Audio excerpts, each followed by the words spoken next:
Bonjour à tous et bienvenue à l'Indépendant pour ce nouveau débat avant les municipales qui auront lieu les 15 et 22 mars prochains. L'Indépendant va organiser une vingtaine de débats dans une vingtaine de communes des Pyrénées-Orientales et de l'Aude. Et aujourd'hui, nous sommes avec les 5 candidats de Canoës. Canoës, qui est une commune des Pyrénées-Orientales, qui est à proximité de Perpignan.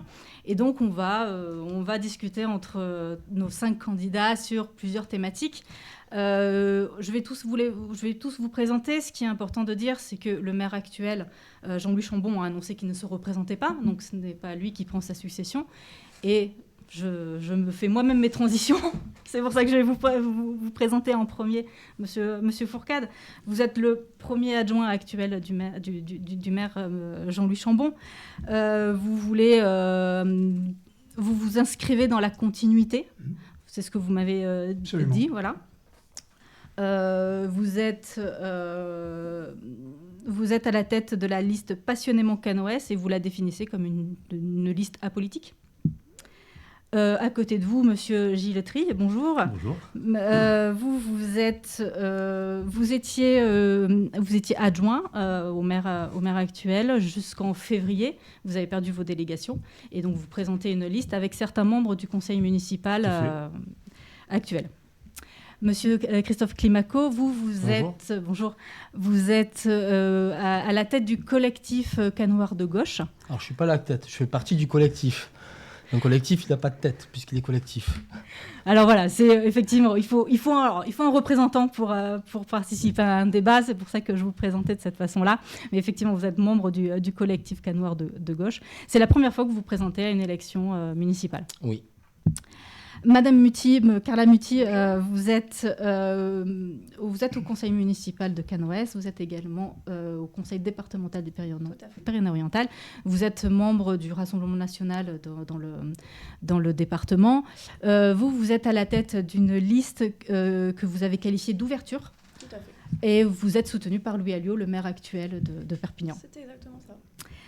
Monsieur Jean-Marc Palma, bonjour. Vous êtes également membre du conseil municipal, mais vous êtes membre du conseil, vous êtes un membre d'opposition.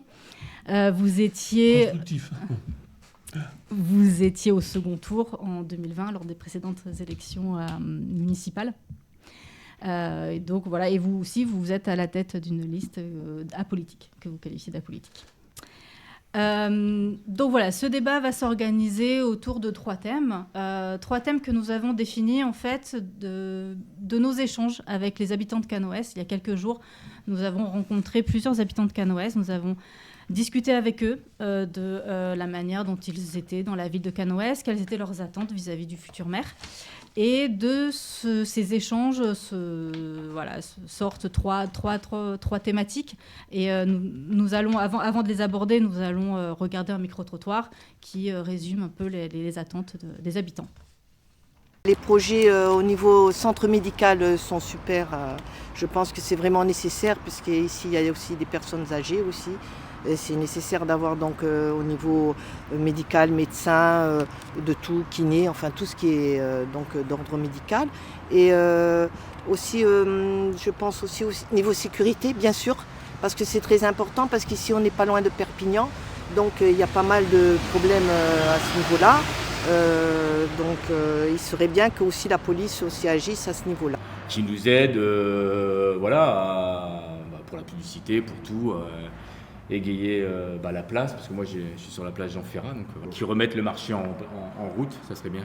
Il y a animation commerciale, après Canoës, je pense qu'on est quand même déjà très bien, on a des animations l'été et tout, donc après non, je pense que ça bouge bien Canoës. Moi en tant que commerçant, voilà, pour l'instant moi ça me va, après qu'ils animent la place, c'est propre, on se sent en sécurité et tout, donc globalement, non, Canoës on est bien. La circulation dans le cœur du village, où malgré les limitations de vitesse, c'est pas respecté du tout. Et le stationnement aussi. Dans le cœur du village, il y a quasiment pas de stationnement. Quand on n'a pas nous, on a un garage, on a de la chance, donc. Mais autrement, et avec le projet qui est derrière l'église, où ils vont construire encore 3 immeubles. Soi-disant avec des places de parking, mais ils ne vont pas en créer plus que ce qui n'existe actuellement.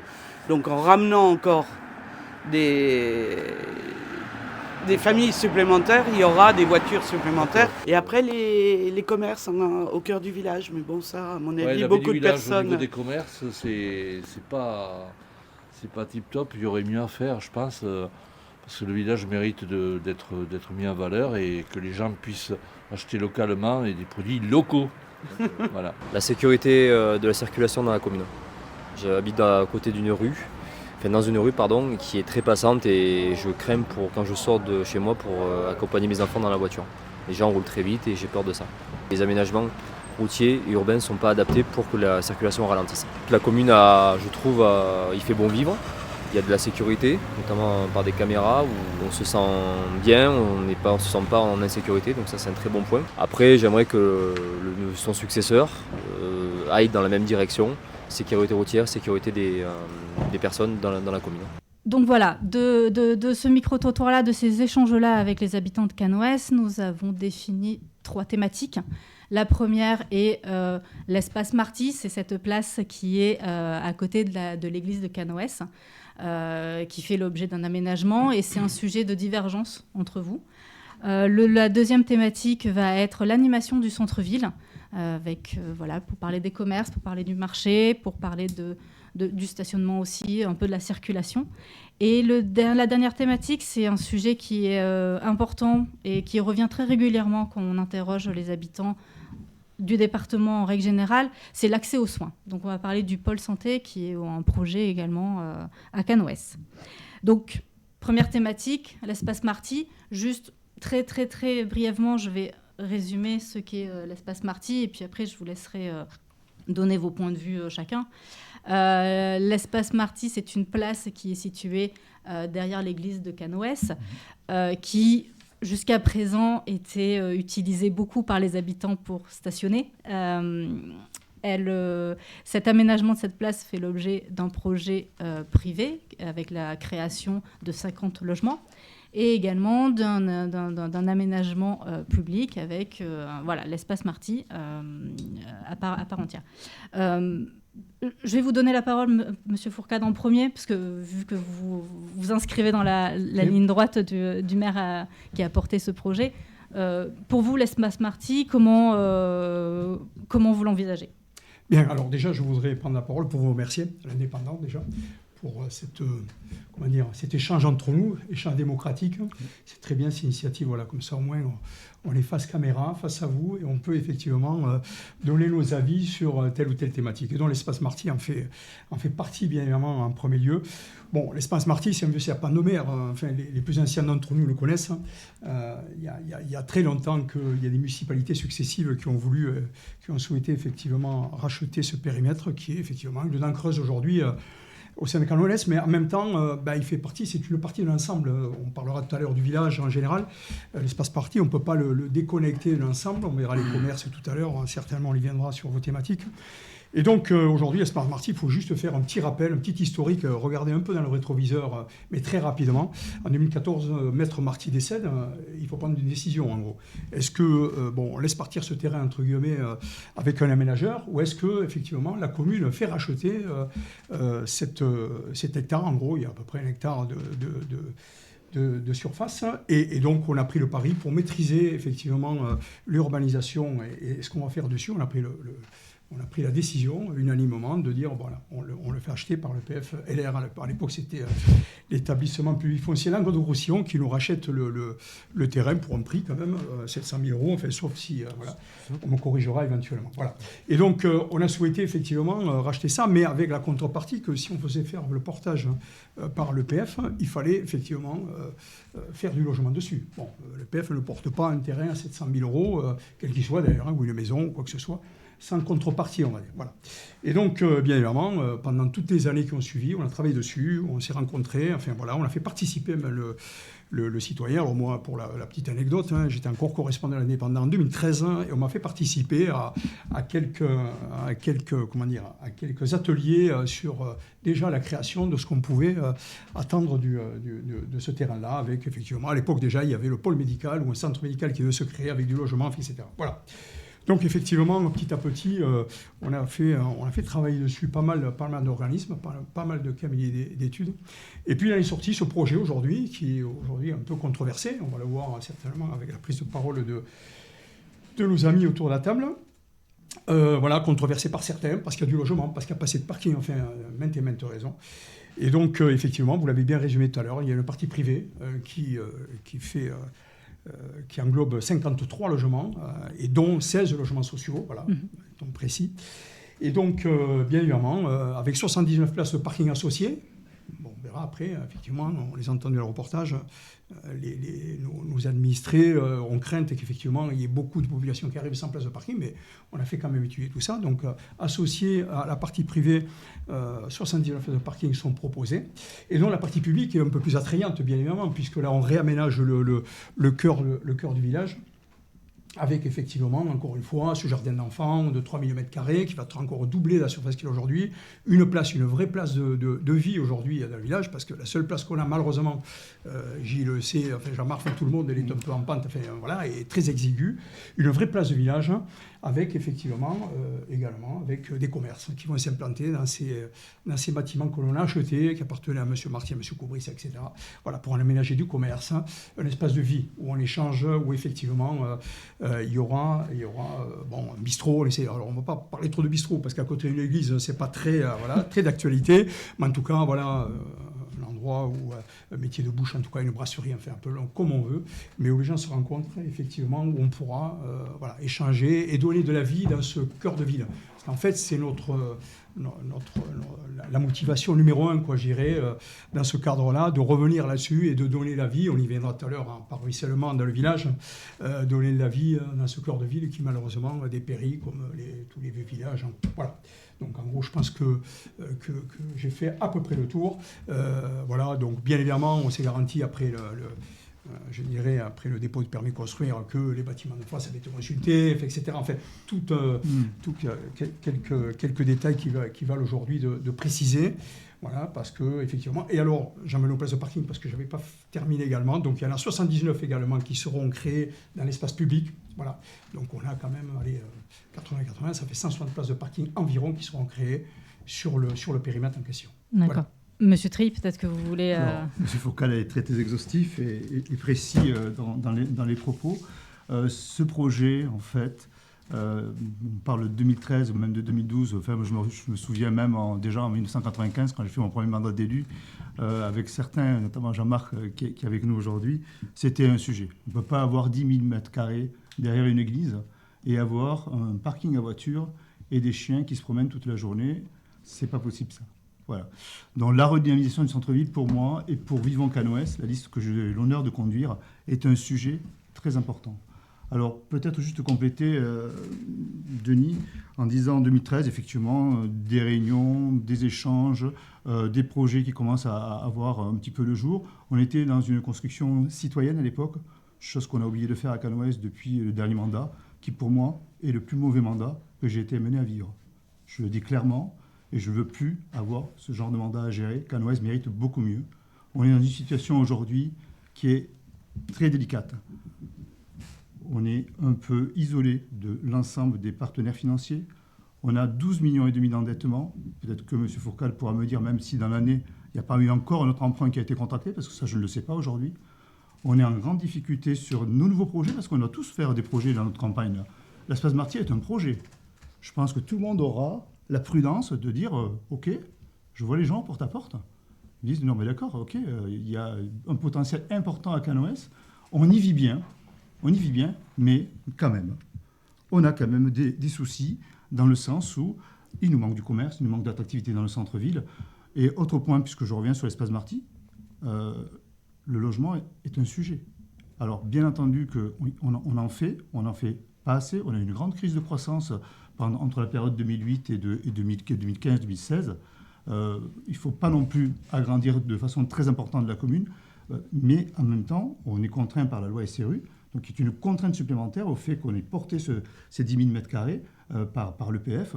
Donc on est sur cette situation où l'animation du cœur de ville passe par le cœur de ville. On a 10 000 m² en cœur de ville. Donc on peut le regarder, on aurait pu ne pas intervenir du tout. Moi, en 2013, je suis élu. Je suis élu et on doit prendre la décision. Et qu'est-ce qu'on dit? Qu'est-ce qu'on fait?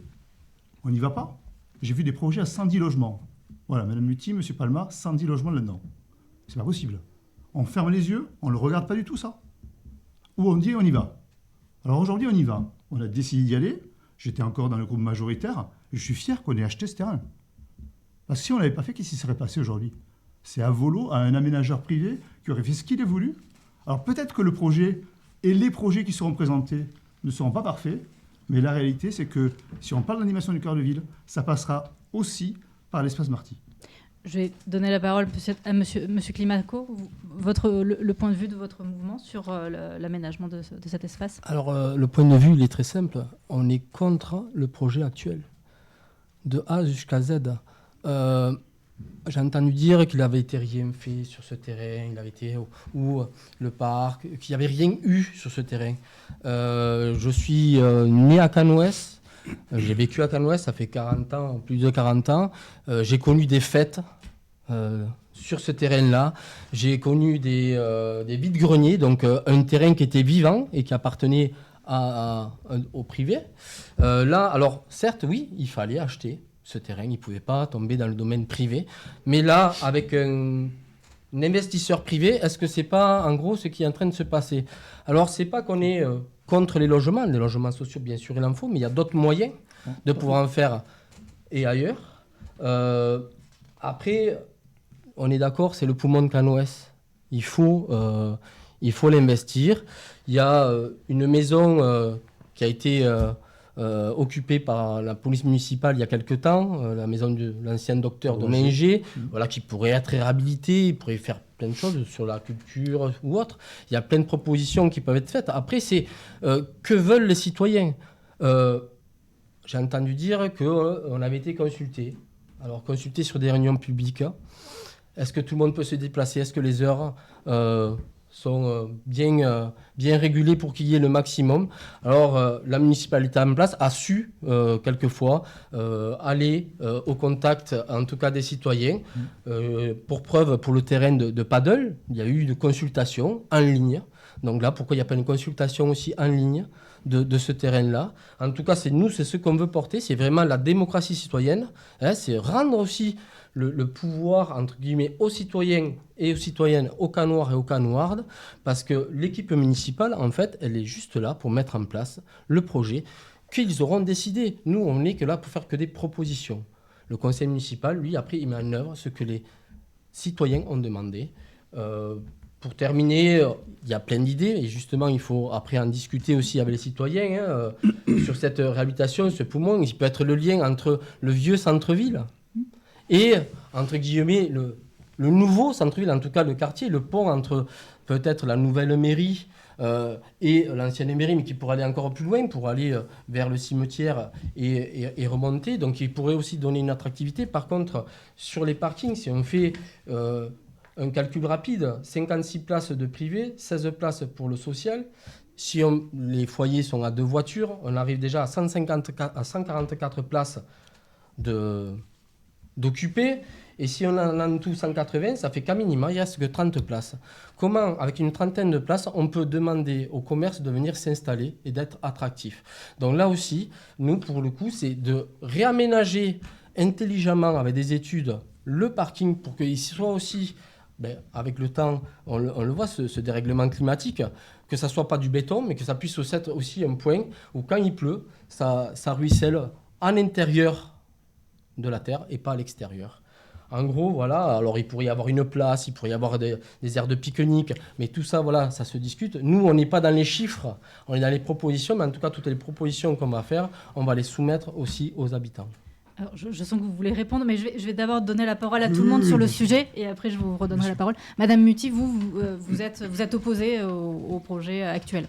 Oui, effectivement, j'y suis opposée et dès le départ, mais comme je l'ai expliqué en conseil municipal, je ne suis pas opposée à l'ensemble du projet, je suis opposée au projet de l'aménageur et des 4 bâtiments R+2 de 11,50 m qui sont derrière notre église, je le rappelle, du XIe siècle, qui est inscrite aux monuments historiques.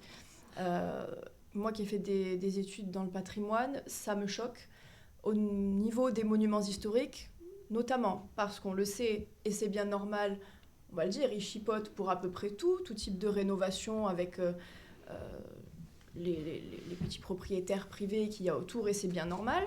Mais à ce moment-là, il faudrait éviter le 2 poids 2 mesures et appliquer ces mêmes restrictions et obligations aussi à des gros projets, des gros investisseurs. Ça me choque, vous voyez. Je trouve ça un peu anormal. Il faut considérer aussi que ce projet-là, pour ça, il y a une modification du PLU qui a été faite, et une modification, je dirais, à la carte, sur lequel les règles habituelles ne s'appliquent exceptionnellement pas. Ce qui est d'autant plus choquant, puisque pour le coup, ces projets-là sont littéralement collés à notre église. Donc là, je me dis, c'est presque même un petit peu louche. Ça, c'est mon opinion. Une fois de plus, M. Climaco l'a dit, le stationnement, c'est un enjeu essentiel pour la redynamisation de notre vieux village.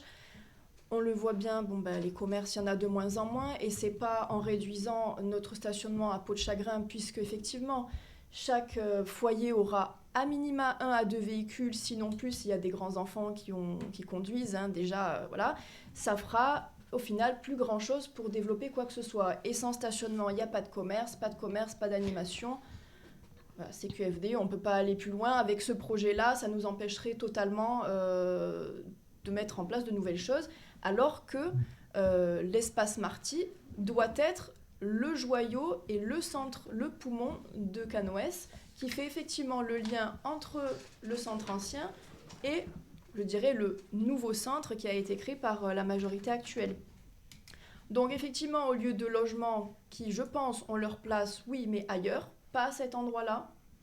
11,50 m, moi, ça me paraît aberrant. Et il y a effectivement des pétitions qui ont tourné, qui ont réuni beaucoup de signatures. Un recours a été déposé par une association qui s'appelle Ensemble pour Canoës et qui est en cours d'instruction. Donc, j'espère que la justice tranchera en la faveur de ce collectif, parce que ce projet-là, c'est la mort définitive de notre village. Alors que tout simplement, le projet communal, donc pas le projet privé, le projet communal, je l'ai dit depuis le début, c'est une très bonne idée. Ce sont des espaces verts, ce sont des places publiques, c'est du stationnement, c'est un lieu de vie qui doit être aussi accessible. PMR, ça c'est des choses auxquelles on ne pense pas. C'est vrai que le centre ancien, c'est un centre ancien avec des petites rues, c'est pas très accessible. Ça pourrait permettre aussi d'inclure, d'être très inclusif vis-à-vis de toute la population, qu'elle soit âgée, à mobilité réduite, poussette, etc. Donc oui, pour moi, c'est une aberration architecturale qui ne doit pas voir le jour. Et en ce qui me concerne, je pense qu'il y a toujours moyen de renégocier certaines choses, voir les choses autrement. Les gens n'ont pas été vraiment écoutés, finalement, effectivement. Et en ce qui me concerne, avec mon équipe, je ferai tout, mais vraiment tout ce que je peux faire pour que ce projet en l'état ne voit pas le jour, parce que ce serait la fin de notre village. Monsieur Palma, vous... Pareil, vous êtes opposé à... Alors moi, je voudrais intervenir sur ce dossier qui est majeur, je dois dire, dans ce débat, qui est très important. L'espace Marty, 1 hectare, en plein cœur de ville, un diamant brut, un joyau. Cet espace-là, aujourd'hui, il est donné au privé. Alors moi, ce que je veux dire par là, c'est que en 2020, je me suis opposé fermement à ce projet. Mais quand même, je voudrais respecter la légitimité de l'équipe qui était en place, dont M. Tri et M. Fourcade étaient présents. Eh bien, il est normal, ils avaient 6 ans de mandature pour poser les projets de la commune. D'ailleurs, à ce titre, je voudrais dire qu'en tant qu'opposant, j'ai voté pour la halle des sports, pour la police municipale, pour la réduction de la taxe foncière sur la partie communale, sur l'espace santé, mais sur cet espace Marty, je trouve franchement qu'il y a autre chose à faire. Mais le problème, il n'est pas là. On raconte n'importe quoi sur ce dossier. On entend tout et n'importe quoi, et les habitants de Canoës ne savent plus où ils en sont. Quelle est la réalité du problème ?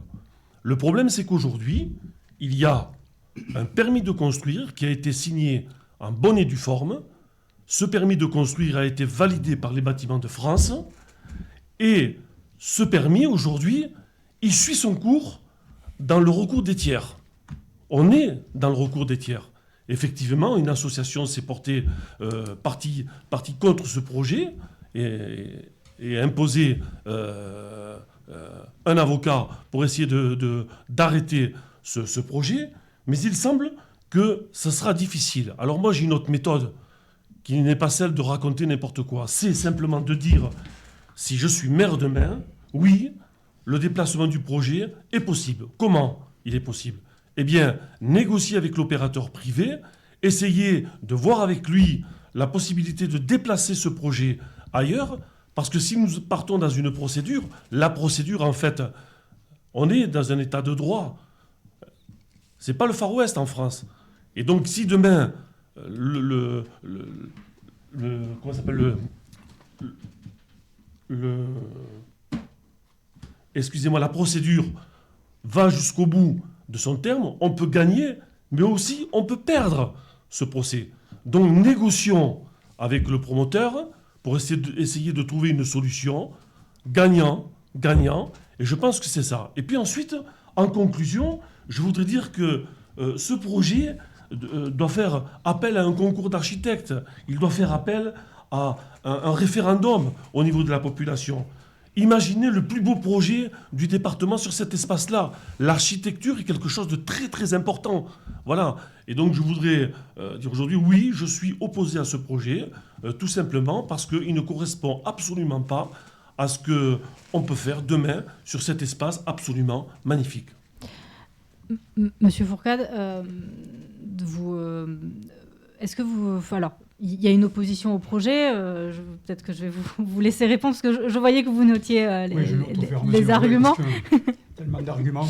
Je vais essayer de les développer rapidement, parce qu'on va passer... Allez-y, voilà. Allez-y, je vous laisse. Donc en fait, alors, juste pour revenir, monsieur Climaco, je vous entends parler de places de parking. Bon, 180 places, hein, il y a le public, il y a le privé, comme je vous disais tout à l'heure.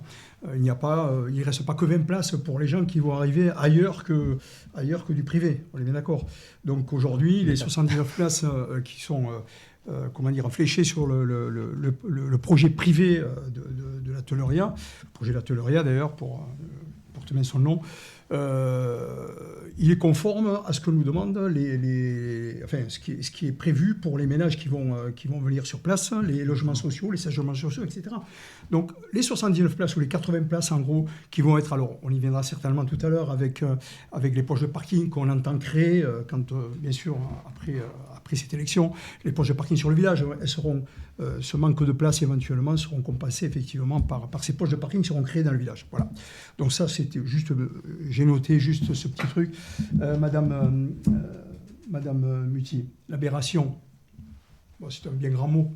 L'aberration, enfin, vous avez demandé par courrier, je l'ai vu sur votre profil Facebook, vous avez demandé par courrier au bâtiment de France de revoir. Mais bon, enfin, je suis désolé, mais d'en venir là-dessus, mais les bâtiments de France ont eu le permis sous les yeux, ils l'ont exploité pendant le temps qu'il fallait, ils ont donné un avis favorable, mais je ne vois pas comment et pourquoi ils devraient y revenir, puisque les bâtiments, les 4 effectivement collectifs, de 11,50 m, bon, c'est le PLU qui le prévoit comme ça, rez-de-chaussée plus 2, parce qu'au rez-de-chaussée il y a du parking, des fois c'est un souterrain, etc. Donc en tout cas, les bâtiments de France ont traité le sujet d'une manière comme ils le traitent par ailleurs, et ont donné un avis favorable. Enfin, je ne vois pas comment on peut faire revenir ces gens-là sur leur premier avis. Enfin, après, c'est votre... Voilà. Alors après, je vais rebondir sur vos deux commentaires. Nous, référendum, on va arrêter tout ça. Bon, est-ce que vous avez imaginé combien ça va coûter juste de l'arrêter? Ça veut dire que la partie privée, alors j'en termine, vous allez voir le raisonnement. Sur la partie privée, on la fait plus, on ne vend plus. Donc il y a déjà pour 400 000 euros qu'on n'a plus, qu'on n'encaisse plus. On est d'accord? Bien. Le PF Occitanie nous a porté ce projet, je l'ai précisé tout à l'heure, à condition bien évidemment qu'on y fasse du logement. Clairement. Voilà. Donc on aura 10 000 euros par logement non réalisé, donc ce qui fait 530 000 euros de plus. Avec juste, je me permets, peut-être qu'une injonction du préfet, elle veut dire vous n'avez pas le droit. Absolument. On est carencé. On est carencé. Gilles. Bon voilà. Donc on est carencé. Enfin, il y a toujours. On peut dire c'est une pépite, un diamant. Enfin on peut dire tout n'importe quoi. En tout cas, la réalité, elle est là. Et M. Climaco le disait tout à l'heure, nous, on parle pas, enfin, on n'évoque pas le plan financier, mais quand même, les finances de la commune, on viendra avec Gilles tout à l'heure, il m'a posé une question sur l'endettement, j'y reviendrai tout à l'heure. C'est un sujet d'ailleurs. Oui, c'est un sujet, voilà.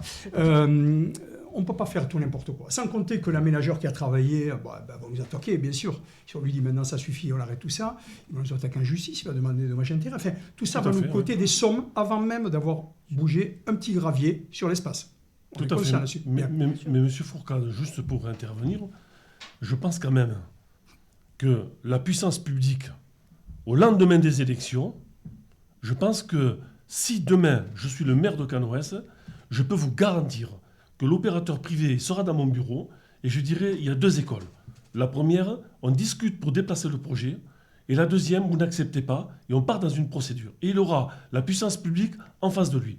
Parce que ça n'est pas possible de laisser faire n'importe quoi. On a besoin d'avoir une architecture de qualité, quelque chose d'exceptionnel. Je regrette, mais franchement, ce n'est pas du tout le cas sur cet espace.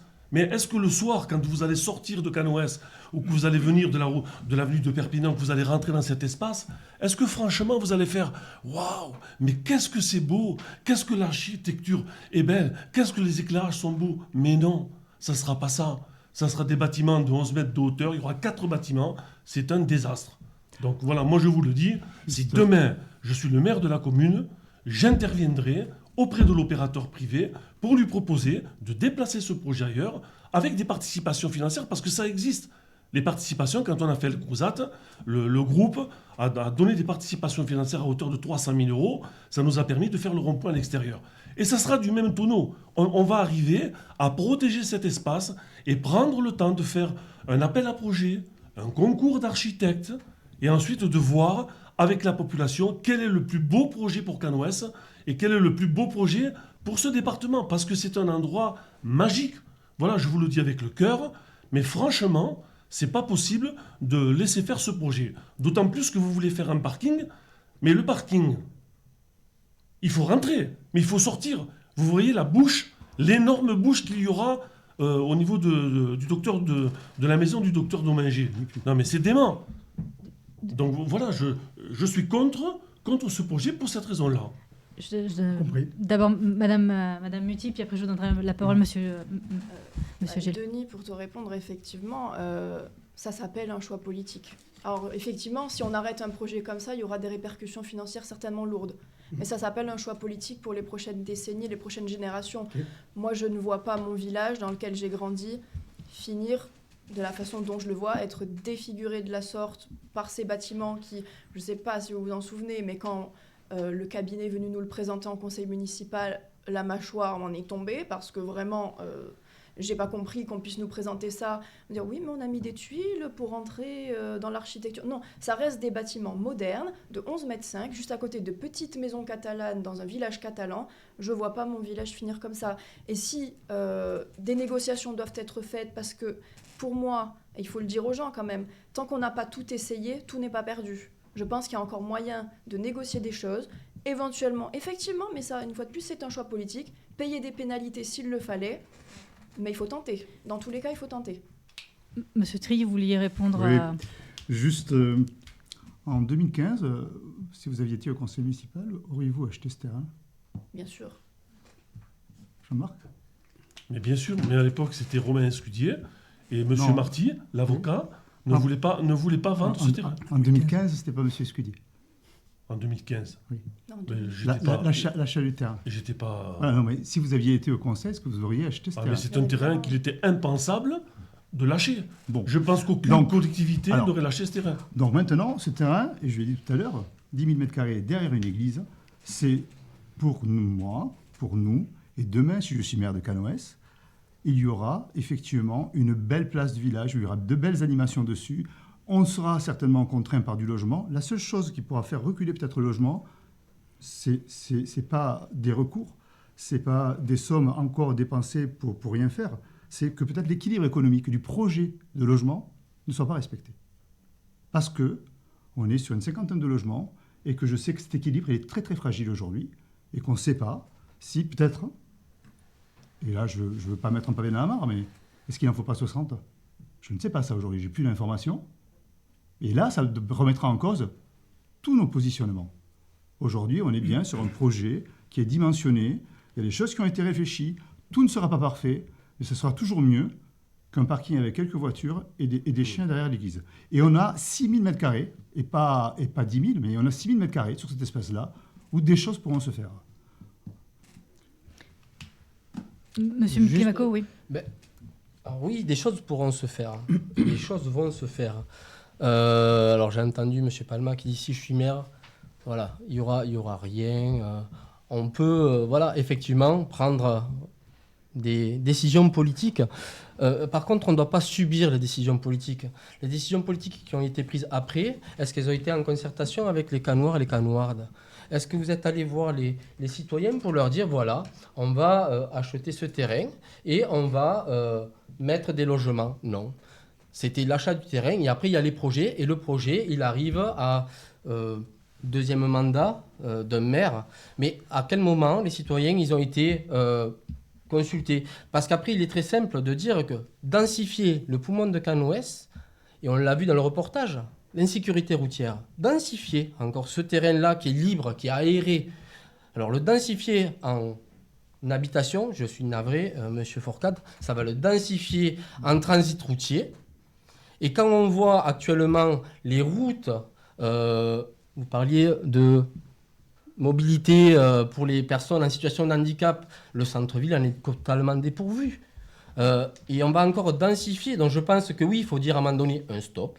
Certes, après que ça va être un choix politique, mais qui sera assumé par les Canoirs et les Canoardes, donc déjà peut-être par leur vote le jour des élections, mais aussi, en tout cas, nous, on s'engage d'être transparent et de leur dire, voilà l'option qui sera de tout arrêter ou de discuter, bien sûr, avec le promoteur, de voir ce qui est faisable et ça va coûter combien, ou d'aller à l'affrontement devant les tribunaux et de dire combien, parce qu'effectivement, alors j'étais pas au conseil municipal, mais la mâchoire me serait tombée quand j'aurais entendu que les Bâtiments de France aient accepté un tel bâtiment, puisque quand on est à 200 mètres d'oiseau de cette église, pour mettre des panneaux solaires, c'est la croix et la bannière pour avoir un permis des Bâtiments de France. Donc, je n'ai pas dit qu'il n'était pas en règle ni quoi que ce soit. Après, tout est attaquable, tout est défendable. Il y aura des tribunaux peut-être ou pas, mais est-ce que les citoyens, ils devront, en tout cas nous, on va leur donner le choix de nous dire oui pour payer des pénalités ou de voir un consensus avec le promoteur, ou non, on va à l'affrontement et devant les tribunaux pour arrêter ce projet. Ou alors peut-être ils vont nous dire, ben non, ce projet on en veut. Mais je pense que globalement le projet, beaucoup n'en veulent pas, et une grande majorité, en tout cas qui n'a pas été écoutée, ou aurait pu s'exprimer. Voilà. Je rajouter deux petites précisions. Aujourd'hui, on est dans une campagne. On le sait, c'est pas nouveau. Bon, le porte-à-porte se fait aujourd'hui. Bien. Je dois dire que, mis à part effectivement le cercle refermé dont fait partie comment on appelle ça, les membres du collectif que vous avez cité tout à l'heure, vous savez, dans la commune, on nous dit, mais quand est-ce que vous démarrez ce projet ? C'est ce qu'on nous dit. Non, mais c'est pas mentir que de le préciser. Je préfère le dire à M. Climaco. Alors, c'est pas, bien évidemment, c'est pas toutes les portes, hein, mais à un moment donné, quand même, on sent bien que au-delà du périmètre, et on peut comprendre, attention, hein, je dis pas que je ne comprends pas les personnes qui habitent autour et qui sont un peu inquiètes de voir tout d'un coup leur environnement bouger. Là-dessus, on est tous d'accord. Je pense qu'on sera à leur place, on s'interrogerait aussi. Bon, ceci dit, nous, on travaille dans l'intérêt général depuis, Gilles faisait partie du groupe majoritaire depuis 2020, même avant d'ailleurs, 2014. Hein. Non, on travaille depuis 2008. Oui, mais non, mais enfin, ensemble. Bien, ensemble depuis 2014. Donc, on travaille dans l'intérêt général. Et effectivement, on ne se raccroche pas, je dirais, pour des questions, on va dire, pas électoralistes, c'est un peu péjoratif quand je dis ça, mais en tout cas, à quelques voix qui s'élèvent. Et encore une fois, je peux les comprendre. Je peux les comprendre tout à fait. On travaille pour l'intérêt général. Et encore une fois, quand on fait du porte-à-porte, quand on s'adresse aux citoyens de Cannes-Ouest, parce que Cannes-Ouest, ce n'est pas que le terrain Marty, on s'aperçoit que les gens sont favorables quand même à ce que ça bouge, que ce terrain se redynamise, qu'on contribue via le terrain en question, en tout cas via le périmètre, à redynamiser avec 60% de végétalisé quand même. Vous caricaturez vos immeubles, vos 4 immeubles avec, on dirait qu'ils sont collés, que ça fait un gros bâti comme ça. C'est pas du tout ça. Consultez le permis, il est public aujourd'hui, consultez-le.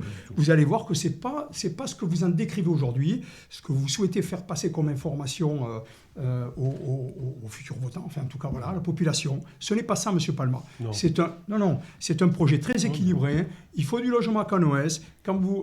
Non, mais c'est votre si projet. un jour vous accédez... C'est votre projet, c'est magnifique.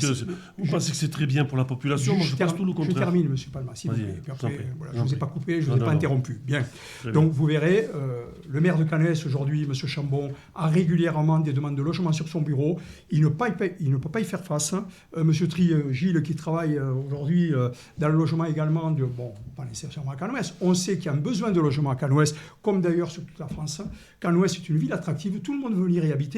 On ne peut pas fournir assez de logements. Donc à un moment donné, quand on est maire, et si je suis maire, quand je serai maire, j'emborderai dans ce projet et on le fera. Il sera réalisé pour répondre à toutes ces demandes, aussi bien commerciales, redynamisation, demande de logement. Voilà. Je vous donne la parole, Madame Muti. Juste, on va clôturer un peu le sujet parce que je vois que l'heure tourne et on a d'autres sujets. Non. Donc voilà, je vous donne la parole. Si d'autres personnes veulent après vous répondre, on le fera, mais après on passera à la thématique suivante. Et évidemment, je ne remets absolument pas en cause la bonne volonté de vos projets. J'imagine que vous y voyez très certainement des atouts puisque vous nous les avez exposés. Après, une fois de plus, c'est un choix différent, mais on ne doit pas voir les mêmes personnes parce que je n'ai croisé aucune personne dans mon porte-à-porte et pourtant j'ai croisé aussi des gens qui n'étaient pas forcément favorables à ma liste, comme vous tous d'ailleurs.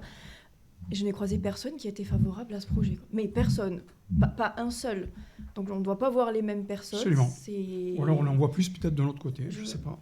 Pas forcément, mais bon, en tout cas, nos statistiques sont pas les mêmes et il y a vraiment façon, je crois, de voir les choses différemment. Et je peux vous dire que, en étant tout à fait concret, objectif, nous n'arriverons jamais à satisfaire les demandes de logement de tout le monde. C'est impossible. Donc, partant de ce principe, partons du principe qu'on ne pourra jamais satisfaire tout le monde, autant déjà essayer de satisfaire vraiment ceux qui sont déjà à Canoës. Voilà. Voilà, pour l'espace Marty, on va clôturer cette partie-là de notre débat. L'espace Marty est une grande place dans le centre-ville, mais il n'y a pas que ça, et c'est pour ça qu'on voulait élargir aussi notre débat à cette thématique-là, l'animation du centre-ville. Qu'on a rencontré les habitants de Canoës, certains nous ont parlé du village, du marché, certains nous ont parlé des commerces. Il en manquerait, selon eux, il n'y en aurait pas assez. Vos propositions, peut-être, Monsieur Trille, sur ce sujet-là, quelles sont Je vais rebondir également sur le porte-à-porte. Porte-à-porte, c'est très enrichissant, forcément. Donc on a le pouls de la population tous les jours qui nous dit, on a un centre-ville qui est mort.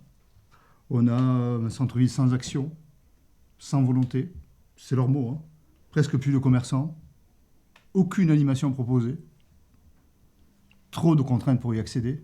Ça résume un petit peu l'état de mon village. Je suis né 27 rue l'Abreuvoir, en plein centre du village. J'ai passé 27 ans. Je l'ai vu évoluer, ce village, avec des choses très bien qu'on a pu porter et des choses qui se sont dégradées avec le fil du temps. Alors, les centres-villes qui sont en difficulté, ce n'est pas juste Canoës. Il faut être aussi sérieux quand on avance sur ce sujet. On a bien vu que nos petites communes sont souvent très en grande difficulté et que des fois, il ne reste que l'épicier qui fait postier, qui fait ceci, qui fait cela, pour arriver à trouver le service. Bon, on ne devrait pas se retrouver dans cette situation à Canoës parce qu'on est quand même 7000 habitants. Donc ça veut dire qu'à un moment donné, la volonté de faire n'y est plus.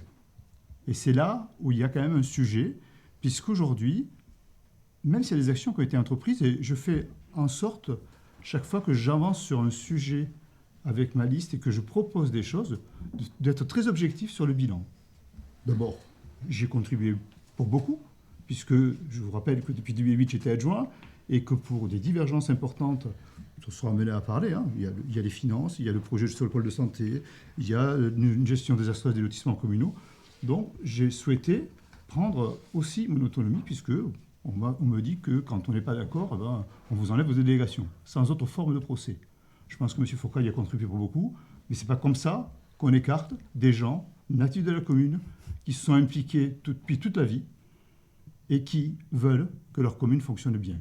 Soyez rassurés, ma candidature portera de l'écoute, de l'échange, du dialogue. Et ça, c'est ce qu'on manque cruellement depuis ce dernier mandat, qui est vraiment, je le répète, le plus difficile pour la commune de Canoës. Donc pour revenir au centre-ville, ben oui, il y a des initiatives. J'en prends une, par exemple. J'ai porté le marché pendant des années et des années. J'avais une délégation sur le marché. Pour X raisons, à un moment donné, on m'a dit, bon, normalement, le marché, il n'y a pas grand monde. Hein. C'était le vendredi soir. Ça apportait beaucoup de liens avec la population. C'était plutôt agréable. Les gens prenaient du plaisir et mangeaient sur place. C'était à la place, ben justement, on a vu le petit reportage du restaurant qui a témoigné tout à l'heure, qui se plaint qu'on a des places aujourd'hui, mais des places où il ne se passe rien. Et il ne se passe plus rien sur nos places de village. Alors, elles ne sont pas super agréables des fois, mais la place Jean Ferrat est une très très belle place. La place du Bicentenaire, au centre du village, il y a des lustres qui ne se passe plus rien. La place de la République, pareil. Voilà, on arrive à une situation où tout a été délocalisé vers le stade. Alors, pour plus de commodité, pour plus de facilité en termes d'organisation. Sauf qu'aujourd'hui, il ne faut pas s'étonner que les gens du village se sentent complètement abandonnés, sans âme, et qu'on ait un autre village, en fait, qui soit de l'autre côté de la zone du Crozat. Alors, quelque chose qui m'a vraiment choqué, quand on parle du centre-ville, on a toute une population qui est arrivée depuis une dizaine d'années. Et c'était un choix. La crise de croissance, elle a été faite à Canoës. On n'y reviendra pas dessus. Il faudra travailler différemment sur le prochain mandat. Mais ces gens-là, quand vous leur dites, mais vous savez où est le centre du village? Vous savez qu'il y a une fontaine? Ils sont là depuis 6 ou 7 ans. Ils ne savent même pas où se trouve la fontaine de notre village. Donc c'est symptomatique de quelque chose qui est, pour moi, insupportable. Moi, natif de Canoës, on ne peut pas savoir, quand on habite dans une commune de 7000 habitants, où est le village. Une autre opération, on achète, et on a bien fait de le faire, le local commercial de l'ancienne boulangerie. Tout est prêt. On a un petit commerçant qui est en train de, plus ou moins, vivoter. Tout le monde le reconnaîtra, c'est le fruit et légumes qui est juste en bord de la rue de l'Abreuvoir. À quel moment, pour des problèmes de X euros, on ne peut pas le mettre dans ce local qui a été prévu à cet effet, puisque quand on a décidé qu'on achetait ce local à environ 100 000 euros, mais pourquoi on ne lui met pas? Parce qu'en fait, c'est 600 euros, il ne peut pas mettre 400, il ne peut pas mettre 500. C'est simplement pas possible, ça. On veut animer le centre du village. Je pense que tous vont être d'accord. Mais il y a des axes concrets à faire. Pourquoi on ne le fait pas? Donc moi, le village, c'est quelque chose qui me tient à cœur. Je résumerai les choses de façon très pragmatique et très synthétique sur notre programme, parce qu'il y a un vrai sujet pour Canoës quand on parle d'animation, et je fais le lien avec l'animation. L'animation, c'est pas 3 fois l'été. L'animation d'un village, c'est d'abord respecter sa fête du village. On ne respecte plus notre fête du village. On ne fait plus rien à notre fête du village. On ne lui donne plus de moyens à notre fête du village. Et ça, c'est simplement pas normal dans une commune de 7000 habitants. On veut faire village, on veut faire animation, et on ne fait pas ce qu'il faut. Donc moi, je ne suis vraiment porté par des choses qu'il faut remettre dans le sens de l'histoire. Canoës a 2 fêtes, la fête patronale et la fête du rosaire. Eh bien, ces fêtes-là, c'est pas le dernier week-end de juillet, où on fait venir 3000 personnes, c'est très bien, tout le monde est content. 5000. Mais on peut faire venir 10 000, ça sera pareil. Ça ne fera pas village, ça, même si c'est important. Et c'est très bien de pouvoir le faire, mais à côté de ça, il faut aussi que notre commune vive normalement, tous les jours, au quotidien, et animée.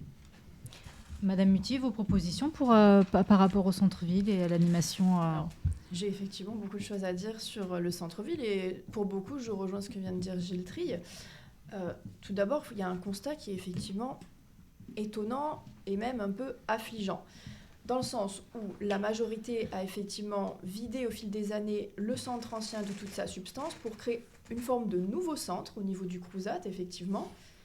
C'est une chose qu'on ne voit absolument nulle part ailleurs en termes d'urbanisme. Une commune, on ne crée pas un nouveau centre, on développe une commune concentriquement. En général, c'est ce qui se passe. Aujourd'hui, le centre ancien, nous sommes à 6700 habitants environ. Comment se fait-il qu'il y ait énormément moins de commerces que lorsque nous étions 3-4 000 habitants à Canoës. Alors même que Canoës, je le rappelle, est la 3e ville du département la plus riche en termes de revenus par habitant. C'est donc qu'il y a de la demande pour le commerce. Il n'y a qu'à voir la pâtisserie Honoré qui a ouvert. Ce sont des pâtisseries déjà d'un standing, on va dire, assez élevé, avec des prix assez élevés, mais elle ne désemplit pas depuis son premier jour d'ouverture. C'est donc bien qu'il y a de la demande. Pourquoi ça ? d'après mon constat, c'est que, au mieux, la politique commerciale en place depuis plusieurs mandats est mauvaise, au pire, inexistante. Pour attirer du commerce, on en parlait avec le légumier, il y a parfois du manque à gagner. C'est-à-dire qu'on doit faire des concessions. Il faut inciter les gens à s'installer et aussi à rester. Ce monsieur est là depuis des années et des années, il va partir sur la commune de Toulouse. On dit que les centres-villes sont généralement en difficulté. C'est le cas pour beaucoup de communes, effectivement. Mais il n'y a qu'à voir des communes de la même strate qui sont à côté de nous, comme Toulouse, Poyestre, par exemple, qui, eux, ont une activité commerciale dans leur centre-ville qui est absolument exemplaire. Pour le coup, il faut prendre les bons exemples là où ils sont. Et on en a juste à côté de nous. Donc, on ne peut pas dire que c'est une question de strate, de dotation, etc., puisqu'on est exactement à peu près au même niveau. Donc, là, c'est une question de volonté, là aussi, politique, de décision. Il y a plein de choses à faire. En ce qui me concerne, c'est vraiment, j'aimerais axer cette mandature sur le développement de l'activité commerciale pour rapporter de la vie, rapporter du commerce, du service de proximité. Parce qu'effectivement, pourquoi les gens qui habitent le Crouzet viendraient en centre-ville alors qu'il n'y a effectivement plus grand-chose, il faut le dire. Les personnes âgées qui habitent là depuis des générations, que vont-ils faire? Le papy-mamie qui veut acheter son pain, il l'achète où? Il est obligé d'aller à Intermarché, ils n'ont pas tous les moyens de mobilité pour y aller, c'est difficile. Donc ce que je propose de mon côté, il y a plein de choses à faire qui se font ailleurs. Il n'y a rien d'innovant dans ce que je vais dire, ça a fait ses preuves. On peut aussi bien faire une politique commerciale en incitant, moi je propose un guichet économique, c'est-à-dire une personne à la mairie qui sera dédiée à aider les porteurs de projets à s'installer et aussi dans toutes leurs démarches administratives, parce qu'on sait que c'est difficile aujourd'hui d'entreprendre dans l'économie dans laquelle on se trouve, c'est très compliqué, l'administration est très lourde, les gens ont besoin d'être aidés aussi. On pourrait aussi bien racheter des locaux ou louer, puis sous-louer, ça s'est fait par exemple à Beaucaire et ça a très bien fonctionné, exemple typique. On pourrait proposer des loyers modérés au départ, exonérer de taxes locales pour permettre aux commerçants de se créer une trésorerie, parce que quand les gens ont fait du commerce, mes parents étaient commerçants, je sais ce que c'est, je les ai vus travailler, je sais à quel point c'est difficile, on prend des risques quand on est entrepreneur. Donc, il y a énormément de petites choses à faire qui sont effectivement financièrement des manques pour la commune, mais ça apporte tellement plus à la vie du village que ça, en fait, ça n'a pas de prix. L'âme de notre village n'a pas de prix. Monsieur Palma, je vous voyais réagir, notamment à ce que disait Monsieur Trier également. En fait, moi, je pense que l'animation du village, elle doit être vivante toute l'année, toutes les saisons. Le printemps, l'été, l'automne et l'hiver. Ça, c'est déjà une réalité. Et puis, comme tu disais, la fête du rosaire, la fête du village, qui n'existe plus depuis longtemps, c'est la remettre à l'actualité et permettre à toutes les générations de pouvoir refaire cette fête. Parce que je me souviens à l'époque, on fermait même les écoles pour fêter la fête du village. Ça, c'est le premier point. Et puis aussi mettre toutes ces animations sur les 4 saisons en régie pour éviter les dérapages financiers. Ça, c'est un problème aussi important. Et puis concernant le commerce, c'est vrai que si demain, au niveau du PLU, on permettait à des gens de pouvoir transformer leur villa en commerce, et si ça pouvait se faire rapidement, je pense qu'on pourrait augmenter un peu plus de commerce dans le cœur du village. Ça n'est pas le cas. Et il y a un autre problème aussi, c'est la topographie de ce village, qui est tout en descente, et c'est beaucoup plus compliqué maintenant qu'il y a 50 ans. Donc, un guichet unique pour permettre aux gens de pouvoir transformer une villa en commerce, d'une part, et d'autre part, en ce qui concerne les animations, pas faire des animations qui arrivent du haut de la mairie, mais qui sont avec les commerçants. C'est ça le problème, c'est faire l'animation avec les commerçants. Je pense que c'est ça qui fait défaut, et on peut faire toutes les analyses possibles, on peut faire toutes les études possibles. Le fond du problème, il est là. C'est d'abord ce fameux guichet unique, modifier le PLU pour que les gens puissent monter leur commerce, on le voit dans plein de villages dans le département, voilà. Et puis là, les choses peut-être rentreront dans l'ordre. Et si on peut faire un axe sur l'espace Marty, alors ce sera la cerise sur le gâteau.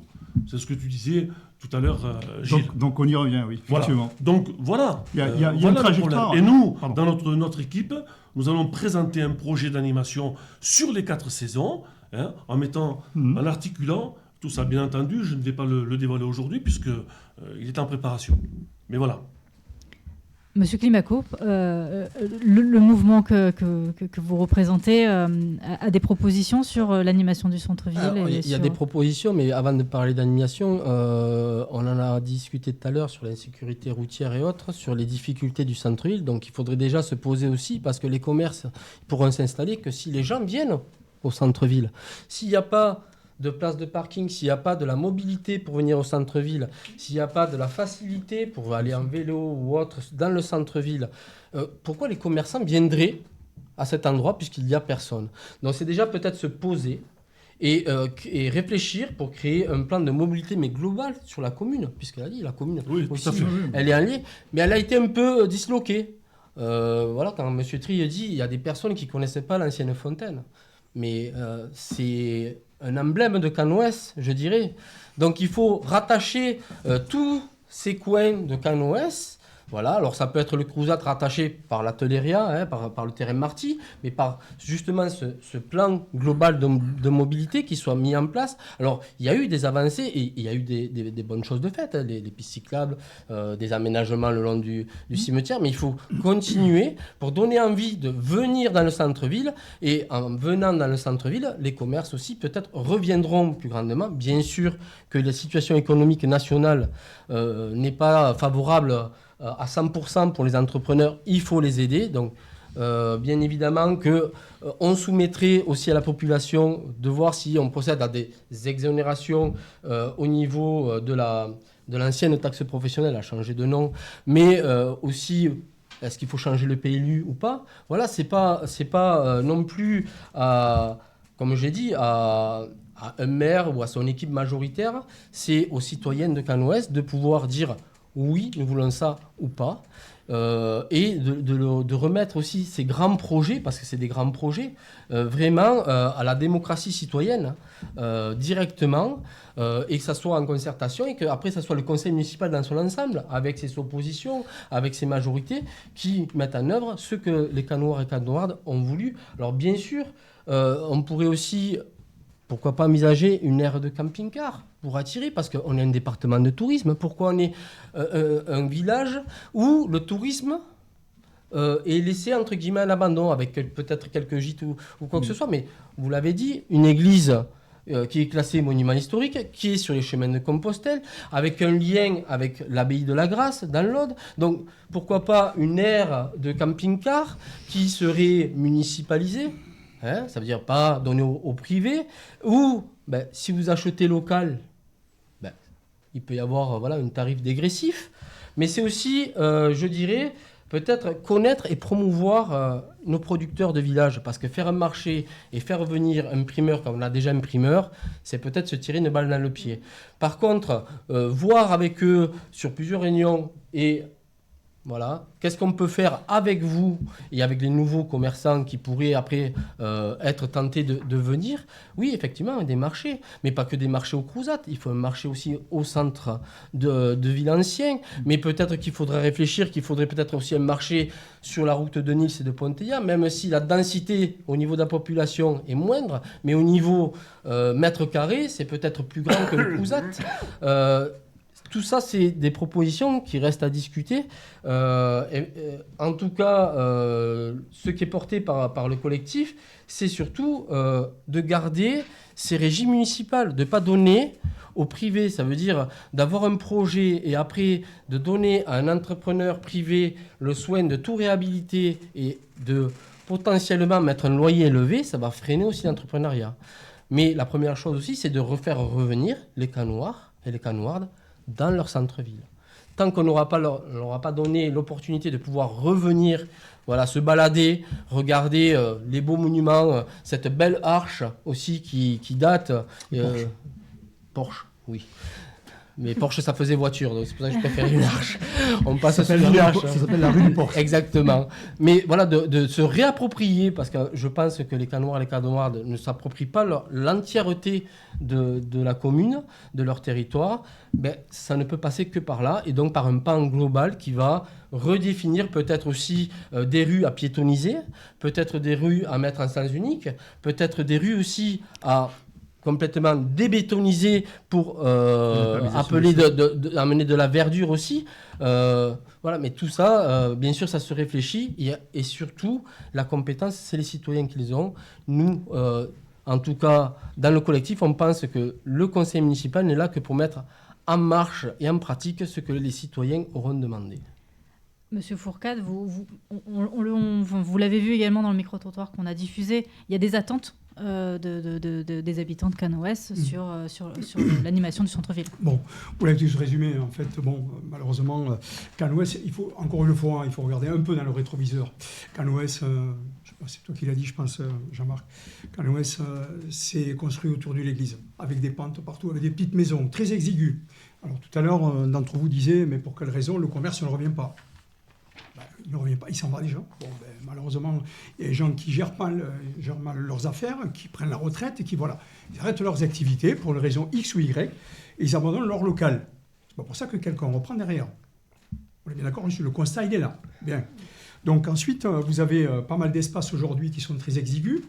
Pour ouvrir un commerce qui était, sur la période ancienne, on dira, où 15-20 mètres carrés suffisaient pour une petite épicerie, vous n'ouvrez plus rien à 15-20 mètres carrés aujourd'hui dans les épiceries. C'est des fois, malheureusement, la surface qu'occupe une maison à Cannes, je parle du vieux village évidemment. Bon, alors moi je t'entends changer le PLU pour que les villas, enfin bon, oui. Je ne sais pas ce que, enfin, voilà, je sais pas où tu vas me venir, mais en tout cas, pourquoi pas, quelqu'un qui aujourd'hui va ouvrir un commerce chez lui dans une villa, je pense qu'il ne faut pas, faut pas nécessairement ouvrir un PLU. Je vais te couper 2 minutes. C'est que quelqu'un qui arrive à Cannes-Ouest et qui veut s'installer et qui veut ouvrir un commerce, il ne peut pas ouvrir le commerce parce que le PLU, s'il n'a pas un local déjà affecté au commerce, il ne peut pas ouvrir un commerce sur, mettons, une villa. C'est pas possible. Non. Il faut changer le PLU. Okay. Bon, enfin, quoi qu'il en soit, c'est le PLUID maintenant, oui, donc forcément, c'est intercommunal. Bien. Donc, bon, est-ce qu'on peut un peu sérieux, parce qu'en gros, à vous écouter les uns les autres, on dirait que la municipalité, dont faisait partie Gilles pendant X années, n'a pas réagi là-dessus. J'ai pas attends, je termine, s'il te plaît, je ne t'ai pas coupé. Bien. Donc, je dis aujourd'hui que, il a essayé. Il a monté le marché. Alors, en plus, il se trompe d'époque, certainement, parce que là, le dernier mandat, c'est M. Serre qui s'occupait des marchés. Voilà, c'est M. Serre qui était délégué au marché. Je vais répondre. Non, M. Serre s'est occupé du marché à partir du mandat 2020. C'est ce que je dis. D'accord. Sur le page Jean Ferrat. Et donc, c'est M. Serre et toi, Denis, et M. le maire qui a pris la responsabilité de l'arrêter, alors que c'était une belle opération qui se passait tous les vendredis. Certes, pas avec l'activité du marché de cuir du samedi matin, on est d'accord, mais le vendredi soir, tout le monde à Cannes-Ouest, et ça faisait la jointure aussi avec le secteur du Crozat, venait participer à des moments d'échange et de partage par rapport à ça. Bien. Donc du coup, non mais on ne va pas y revenir. Je suis désolé, mais c'est vous, M. Fourcade, qui y revenez. Moi, le marché, je l'ai porté pendant 10 ans, et je pense que les gens étaient plutôt satisfaits, même si ça n'était pas arrivé à l'autonomie totale qu'on souhaitait. C'est M. Serre et donc M. Fourcade, aujourd'hui, qui a pris l'option de l'arrêter en mettant des gens du comité d'animation, et ça n'a pas duré longtemps, cette affaire. Voilà. Bon, très bien. Donc, je disais, effectivement, avant qu'on me coupe, bon, ça doit un peu... voilà, mais en tout cas, voilà. Bon, j'essaie de recadrer. Donc, M. Tri a essayé de relancer les marchés. M. Serre a pris bon, malheureusement, c'est des choses qui ne fonctionnaient pas. M. Tri, on va juste laisser M. Fourcade terminer. Voilà, donc c'était plutôt un after-work à la fin, avec 2 ou 3 commerçants, parce qu'il faut dire la vérité, les commerçants qui venaient sur place pour, au départ, constituer le marché de Cannes-Ouest, ils ne trouvaient pas leur affaire. Donc, en gros, même une fois toutes les semaines, en tout cas le vendredi, eh bien, ma foi, malheureusement, ces commerçants-là ont commencé à s'éloigner du marché de Canouès, entre guillemets, il ne restait que des food trucks pour effectivement, alors là, attention, la convivialité, il n'y a aucun problème. Le monsieur qui a parlé, Karim, là, qui parlait lors de votre reportage, il fait partie d'un des commerçants qui est sur la plage Jean-Ferrand, et on peut comprendre qu'effectivement, il y avait une certaine attractivité sur... Voilà. Alors, la décision du maire a été de dire, en gros, ce n'est plus l'âme d'un marché, en gros, que je souhaitais. Donc, il a souhaité tourner la page, effectivement. On y reviendra dans 2 minutes quand même, parce que les commerçants ont été quand même aidés durant ce mandat. On les a fait participer à beaucoup de choses. Voilà, je vais y revenir dans 2 minutes. Voilà. Donc effectivement, quand on parlait du vieux Canouès, aujourd'hui, qu'est-ce qu'on fait? On rachète les maisons, je l'ai dit tout à l'heure. On achète des vieilles bâtisses, on préempte dessus, on va détruire, on va faire des poches de parking. On a racheté une grange à l'entrée de ville où on souhaiterait éventuellement qu'une opération pour un métier de bouche, avec quelque chose de sympa à l'entrée de ville du côté du lavoir. Alors bien évidemment, la fontaine, tout ça, ça reprendra un peu vie, puisqu'aujourd'hui, effectivement, la fontaine ne coule plus depuis bon nombre d'années, puisque compte tenu de la sécheresse, on avait même fait un circuit fermé. Elle ne coule plus. La sécheresse et les arrêtés nous ont interdit de faire couler la fontaine. Donc elle a été effectivement un peu délaissée. C'est le monument emblématique de Canouès. On ne peut pas le balayer d'un revers de main. Mais en tout cas, effectivement, on essaye, nous, de redynamiser le village. Alors, je vous l'ai dit tout à l'heure, on a racheté pas mal de bâtiments pour en faire des espaces. On a l'espace Jean-Louis Vernet qu'on a déjà oublié en face Monsieur Mel Langlois qui fait ses soirées. On lui permet de faire ses soirées là-dessus.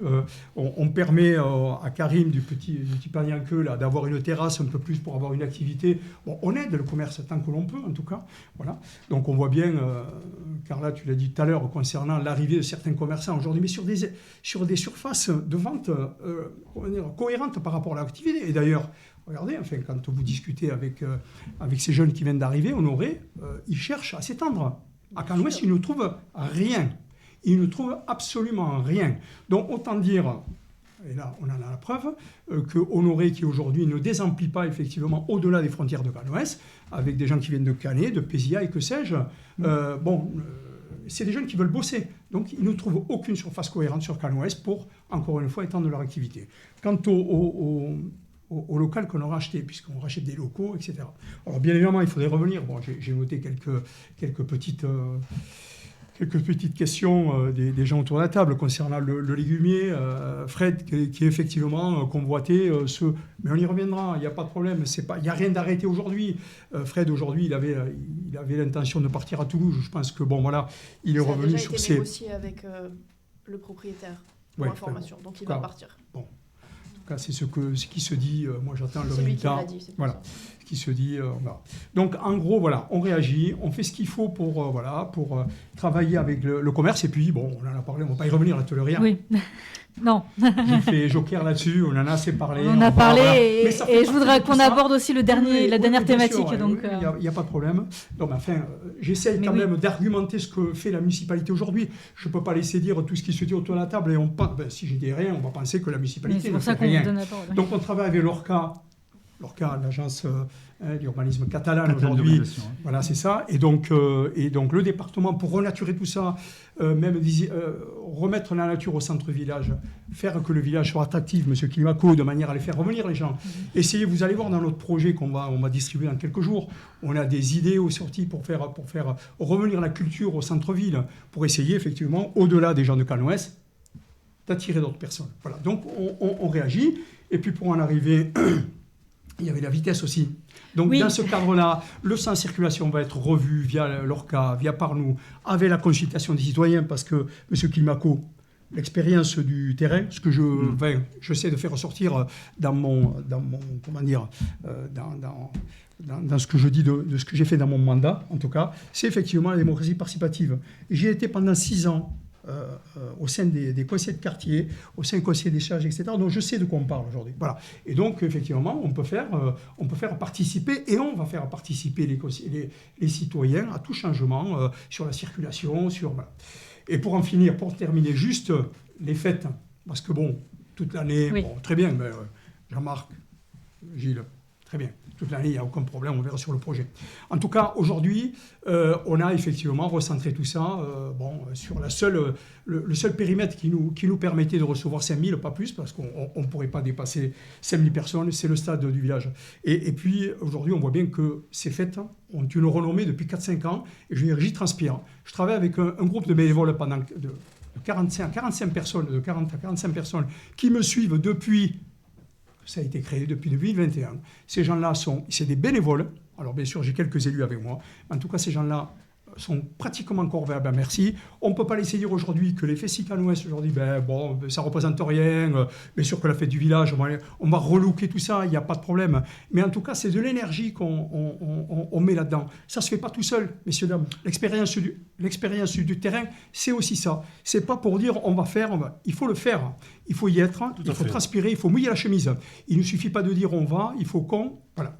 Donc, moi, je peux en parler parce que j'y baigne toute l'année dans les festivités, oui. En plus de mes délégations importantes, la sécurité, tout ce qui était, maintenant, les associations, tout ce qui était travaux voirie, j'avais également l'animation. Et Dieu sait que c'est un gros morceau. Voilà. Donc, je sais de quoi je parle.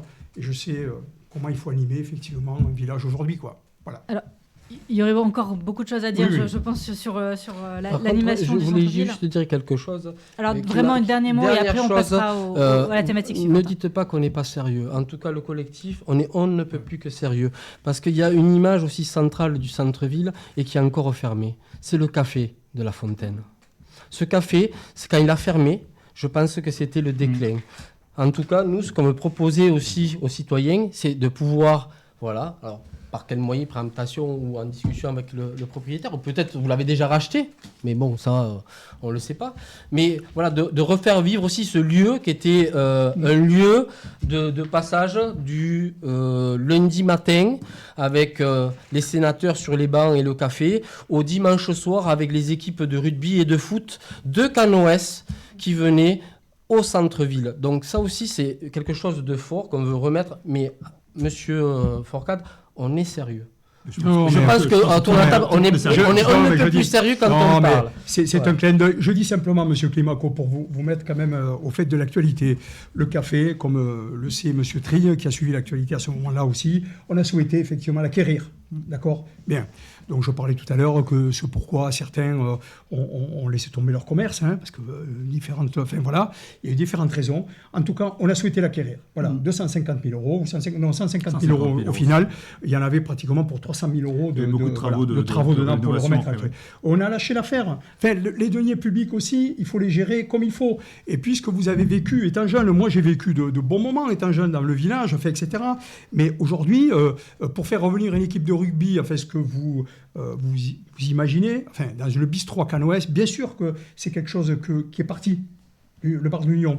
Mais pour le faire revenir à Canoës, tel que vous l'avez connu, je vous garantis qu'il y a un peu de travail. J'ai pas dit de faire venir un bar, mais de faire de la vie dans ce lieu-là, une casa, un foyer. On va clôturer ce débat-là parce que j'aimerais qu'on aborde la dernière thématique qu'on avait définie et qui ressort vraiment des inquiétudes et des attentes des habitants de Canoës. C'est l'accès aux soins. Ce n'est pas propre à Canoës, on est dans de nombreux villages très régulièrement. Et c'est une problématique pour beaucoup de gens, l'accès aux soins. Il y a un projet de pôle santé qui est en cours à Canoës. Vous l'avez défendu, M. Fourcade, donc peut-être que je vais vous donner la parole en premier, et puis après on reviendra, notamment, je sais que M. Trier a des choses à dire sur le sujet. Oui. Très bien, j'y vais en premier. Allez-y. Bien, d'accord, vous l'avez résumé rapidement. La santé, c'est quelque chose de global, c'est pas qu'à Canoës, c'est dans toutes les communes, on voit, tout le monde, tous les maires en tout cas, aujourd'hui font ce qu'ils peuvent pour attirer des médecins, en tout cas, voilà. Bon, donc, depuis 2020 quand même, après Covid, la première réunion, alors bon, moi je lis ce qui passe dans les boîtes aux lettres aujourd'hui. Depuis 2020, on a engagé des discussions avec les médecins locaux, le corps médical local, plusieurs réunions. Bon, peut-être certains n'en étaient pas informés. Aujourd'hui, bon, ben voilà, je le dis quand même, parce que j'ai les dates, j'ai les personnes qui ont signé, qui ont paraphé leur présence. Voilà. Donc le corps médical a bien participé depuis 2020, après Covid, en fait, voilà, puisque Covid, on a passé une drôle de période, ont participé à nombre de réunions pour essayer effectivement de fédérer quelque chose, d'attirer, et en tout cas sortir, puisqu'ils étaient encore... l'ancien centre médical rue des Coquelicots, ils souhaitaient effectivement quelque chose d'un peu plus contemporain, on va dire, voilà, pour travailler. Bien, donc on a travaillé avec eux pendant 3 ans. Bon, malheureusement, ça ne s'est pas fait. Ils ont pris, ils sont rentrés entre-temps dans un centre médical qu'on a aujourd'hui, avec 3 médecins, des dames charmantes au demeurant, mais qui malheureusement ne peuvent pas, engranger, en tout cas accueillir tous les patients de la commune. Et bon, en tout cas, je le sais tout particulièrement, puisque lorsque j'ai initié 5-6 réunions publiques de quartier, en fait, et qu'un sondage a été fait, et puis le porte-à-porte également porte ses fruits là-dessus, mais vous avez, quand les gens ont été interrogés, vous avez 50% de la population à Cannes-Ouest qui n'a pas de médecin généraliste référent sur la commune. Bon, on voit bien que c'est quand même quelque chose de voir. Donc il fallait agir. En gros, bon, bien sûr, on a travaillé avec l'ARS, avec la région, pour essayer d'avoir des pistes de travail. Bien évidemment, on fait des pistes de travail, mais en tout cas, il fallait un bâtiment, il fallait un accueil pour les médecins qui pouvaient éventuellement, les médecins salariés, qui pouvaient éventuellement venir sur la commune. Bien. Donc à un moment donné, on a dit, bon, qu'est-ce qu'on fait, quoi ? Il faut agir. Et c'est là qu'effectivement, on a pris le parti de s'adresser à un constructeur qui, à la fois, construirait un pôle pluridisciplinaire de santé, soyons précis dans les termes, comme ça au moins ça évitera toute... pluridisciplinaire de santé, enfin en tout cas la délibération et l'annexe qui en faisait partie... c'est très clair là-dessus, il n'y a pas de problème, il n'y a pas l'ombre d'un problème en soi. Et donc, c'était un pôle de santé pluridisciplinaire de santé qui accueillerait bien évidemment et très contractuellement 2 médecins généralistes minimum, un labo et donc d'autres professionnels de santé. Et donc voilà, donc effectivement, et pour attirer, ce constructeur, c'est un ménageur, donc on a entendu monsieur de Perpignan, enfin une entreprise de Perpignan, une entreprise de Haute-Savoie, qui sont venus défendre le projet quand ils ont répondu à l'appel à projet. Bien évidemment, compte tenu de la proximité de ces gens-là, enfin en tout cas, on a ciblé plus celui de Perpignan, qui nous semblait un peu plus, amené à même de réaliser ce projet. Et bien évidemment, encore une fois, il s'est engagé donc à construire ce pôle médical sur cette parcelle qui suscite aujourd'hui bien d'interrogations, avec un prix de 40 € le mètre carré, disons-le, puisque voilà, comme ça, voilà. Et donc, cet aménageur, bien évidemment, s'est engagé à construire le pôle médical, trouver les professionnels de santé pour occuper les 900 mètres carrés de surface d'occupation, voilà. Et donc, voilà, on est là aujourd'hui, le permis a été déposé. Donc, il est en cours d'instruction. On a passé un mois, donc encore 4 mois d'instruction sur ce permis. Et puis voilà, donc les choses vont se passer. Quand je serai maire, bien évidemment que je signerai le permis, et bien évidemment que le pôle de santé se fera. Et je dirais qu'aujourd'hui, compte tenu des abstentions, des votes contre, parce que, bon, M. Trill, ça s'exprimera tout à l'heure, contre ce projet, on arrivera à son terme. Parce que, je le résume rapidement, je l'ai déjà dit, la santé pour nous n'a pas de prix. On aurait pu donner, puisque légalement on ne peut pas, bien évidemment, on le sait, puisque même en proposant 40 € le mètre carré, la préfecture a quand même eu un œil dessus et nous a permis d'aller jusqu'au bout dans la proposition fléchée sur ces professionnels, enfin pas ces professionnels, ces aménageurs ou ces constructeurs. Bien évidemment, il aurait fallu donner, on l'aurait donné, 50% de la population à Cannes-Ouest n'a pas de médecin référent. Bien, quand vous sortez d'un médecin généraliste et que vous pouvez avoir votre labo en face, de l'autre côté de la porte, et quitte éventuellement un spécialiste, un cardiologue qui viendra peut-être pratiquer certains examens tel jour de la semaine, écoutez, c'est un confort. Enfin, en tout cas, on considère que c'est un confort pour la population de Cannes-Ouest. Voilà. Monsieur Trill, vous l'avez dit il y a quelques minutes quand on parlait de vos divergences avec la majorité. Ce dossier-là faisait partie des divergences que vous aviez. Je ne raconterai pas effectivement la même version. Pourquoi ? Alors bien entendu, sur le constat, on est tous au clair. il faut améliorer l'offre de santé à Canoës. On a des médecins généralistes au nombre de 4 ou 5 maintenant. Il y en a certains qui vont partir à la retraite rapidement.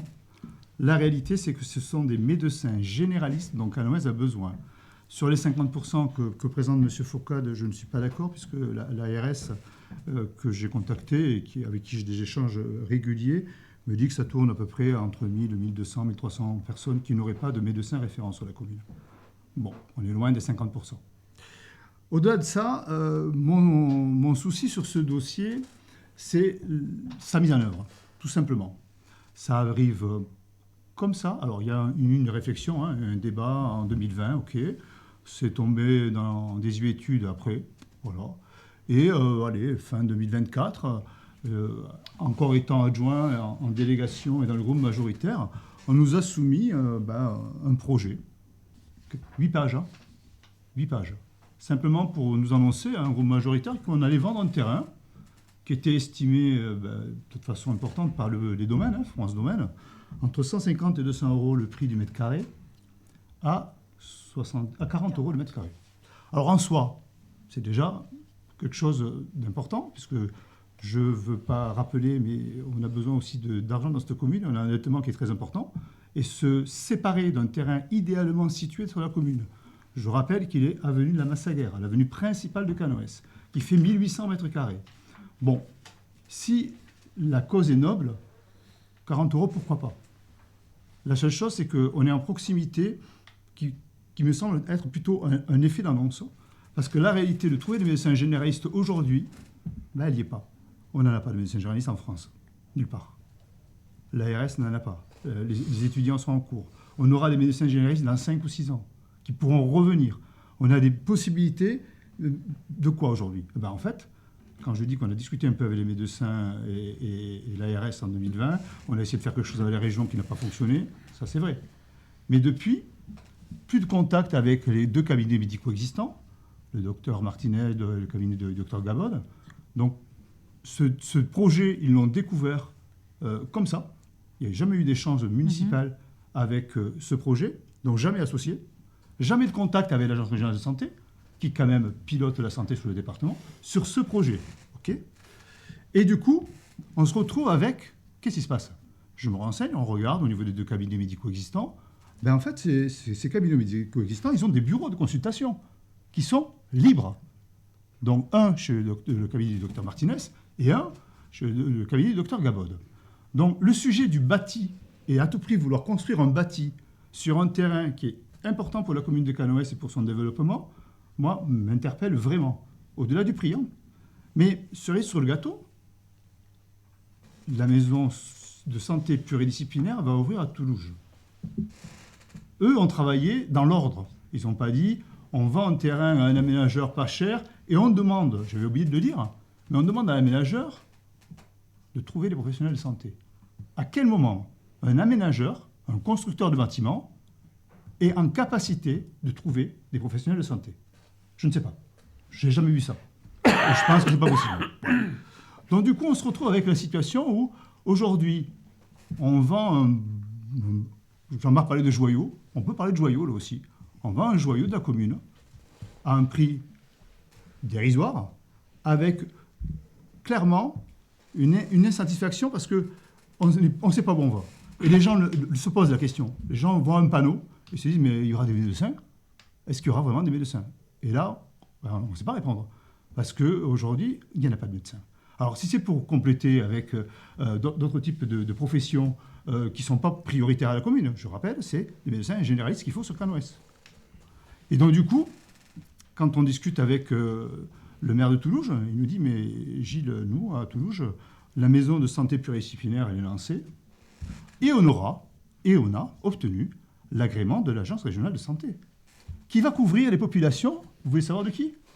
De Toulouse, de Canoës et du Mas-Bresson. Donc à quel moment on continue dans cette erreur manifeste? Alors je suis pour l'amélioration du travail sur la santé, bien entendu, mais on est sur un projet qui n'est pas été mis dans l'ordre, et du coup on se retrouve vraiment dans une situation où on risque d'avoir un bâtiment, mais pas de la façon dont on a dû le faire. Monsieur Climaco, sur la position de votre mouvement sur le projet. Notre position, c'est que, en fait, pour un pôle de santé, au départ, il faut que ça soit inscrit dans le plan minimum départemental de santé. Donc, comme disait M. Trill, il faut aller voir les autorités de tutelle, parce que quand l'hôpital n'arrive pas à recruter, quand les cliniques, et même privées, n'arrivent pas à recruter, comment un investisseur immobilier arriverait à recruter? Je dirais qu'en fait, il fallait prendre le problème à l'envers. Il faut d'abord avoir des professionnels de santé pour faire un pôle de santé. Si on met d'abord les murs, qui seront gérés, alors je ne sais pas, peut-être ils seront gérés par l'investisseur, qui sont vides. On va faire appel à qui après? À la mairie pour payer et aider les loyers qui seront exorbitants pour attirer, être attractifs. Alors certes, notre département peut être attractif, mais c'est pas que Cannes-Ouest, c'est tout le département. La santé, on va dire, en tant que fonctionnaire hospitalier, c'est quelque chose que je connais très bien et que, effectivement, à Toulouse, le maire de Toulouse, il a eu les bons outils pour essayer de construire au mieux. Là, et je l'espère pas pour les citoyens, mais si ce projet devait continuer dans ce sens, donc nous on est contre ce projet de construction, en tout cas on est contre le donner encore au privé, il faut que ça soit reconsulté. J'ai à peu près les mêmes chiffres sur les bureaux vides des autres médecins généralistes, mais c'est une réalité. La population, est-ce qu'elle a besoin aussi de spécialistes? Monsieur Trill a parlé, il peut y avoir besoin de psychiatres, le département en est malheureusement dépourvu, mais des cardiologues, c'est des mois et des mois d'attente. C'est tout ça, mais ça se discute aussi au niveau départemental et au niveau régional, au niveau des autorités de tutelle qui sont l'ARS et l'ARS régionale. Est-ce que la municipalité ne devrait pas inviter M. Didier Jaffre, le responsable régional, et la région pour monter un projet? Est-ce que ça ne doit pas être en collaboration aussi? Parce qu'on n'en a pas parlé, mais l'interconnexion entre les communes, à part M. Trill qui vient de dire, l'ARS, elle a dit... On fait à Cannes-Ouest, on fait à Toulouse parce que ça va prendre sur tout ce secteur. Ça paraît logique. Donc, il y a toute cette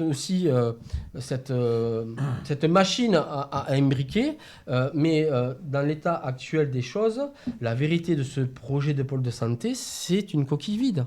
Est-ce qu'on peut mettre en face ces murs, on peut mettre des médecins, là, aujourd'hui? Est-ce que vous êtes en capacité de les mettre? Si vous pouvez les mettre, très bien. Si vous ne pouvez pas les mettre, le projet ne doit pas se faire. Voilà, et donc la proposition, c'est de faire aussi un diagnostic. C'est pas de mettre des podologues ou remettre des dentistes ou remettre des kinés. Des kinés, et en plus maintenant, vu la législation au niveau des kinés, ils ne peuvent plus s'installer comme ça. Mais est-ce que c'est pas d'autres spécialités qu'il faut sur Cannes-Ouest, en plus des généralistes? Voilà. Madame Muti, vous, au conseil municipal, vous avez émis des objections à ce projet. Effectivement, on s'est abstenu avec mon groupe. Il y a pas mal de choses à dire là-dessus.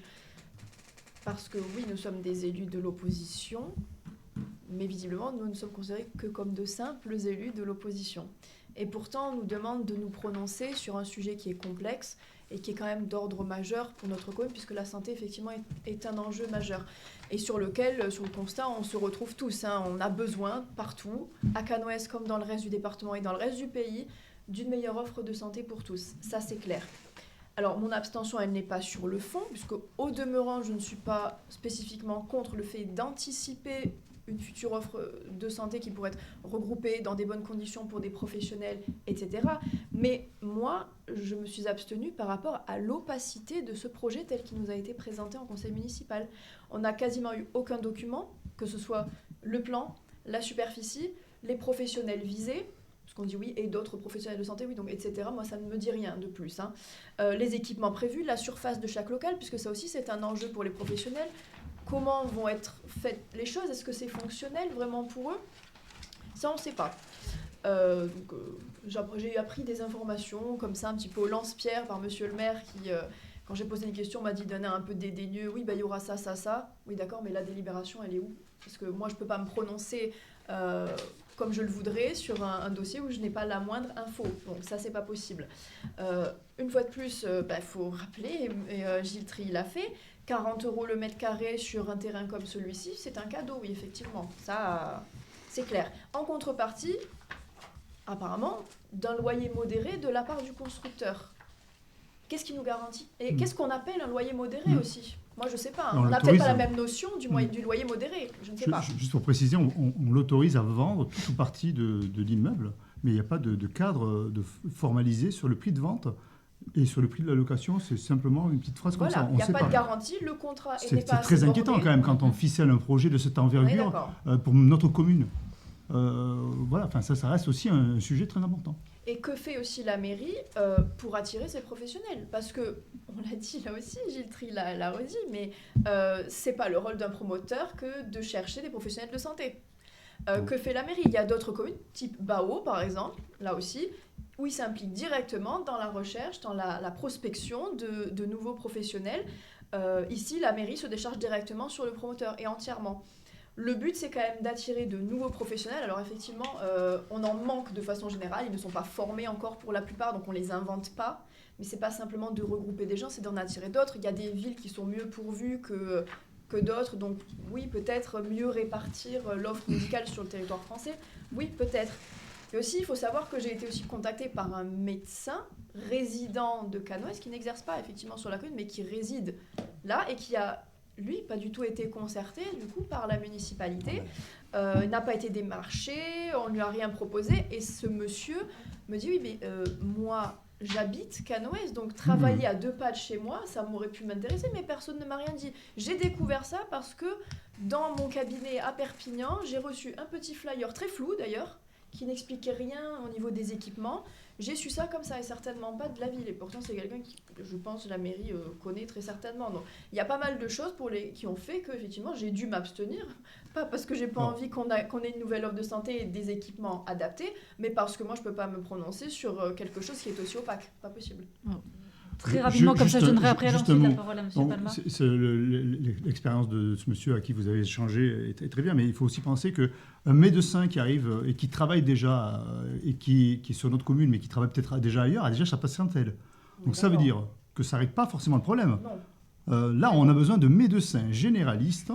Je pense à un dispositif qui se met en place avec l'ARS pour lequel on fera des propositions, qui est les médecins juniors.